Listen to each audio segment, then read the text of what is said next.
Remue ménage. Remue ménage.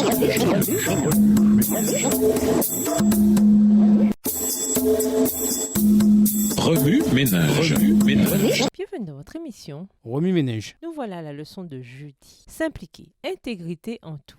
Les murailles de Jérusalem n'étaient pas encore achevées que l'attention de Néhémie fut attirée par la situation lamentable des classes nécessiteuses. Les plus nantis profitèrent de leur indigence, obtenant qu'ils hypothèquent leurs terres et les ajoutant à leurs nombreux biens. Ils appliquaient également un intérêt pour tout emprunt d'argent. Cette solution réduisit bientôt les malheureux débiteurs à la plus grande pauvreté. Plusieurs furent forcés de vendre leurs fils et leurs filles comme esclaves. Il ne semblait y avoir aucun espoir d'améliorer leurs conditions, aucun moyen de retrouver leurs terres et leurs enfants, aucune perspective devant eux, sauf celle d'un esclavage perpétuel. Le fait que les exacteurs étaient des hommes fortunés qui pourvoyaient à la restauration de la ville et de ses défenses n'influença pas un instant Néhémie. Il réprimanda sévèrement les grands et les magistrats et ayant réuni la foule, il lui exposa les exigences de Dieu au sujet de ce cas particulier. La prodigalité, la tromperie, l'extorsion corrompent la foi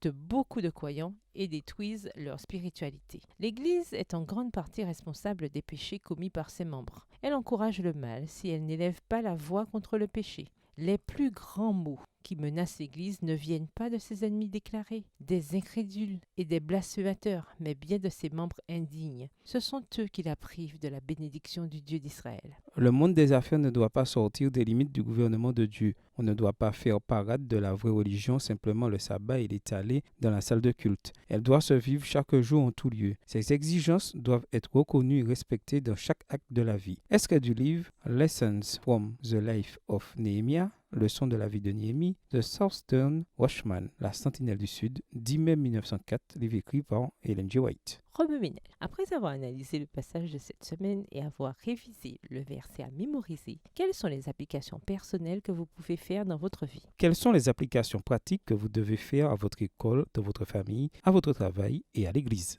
Comment appliquer à votre vie le verset que vous avez mémorisé? Au revoir. Et à demain si Dieu veut. Remue ménage. Remue ménage.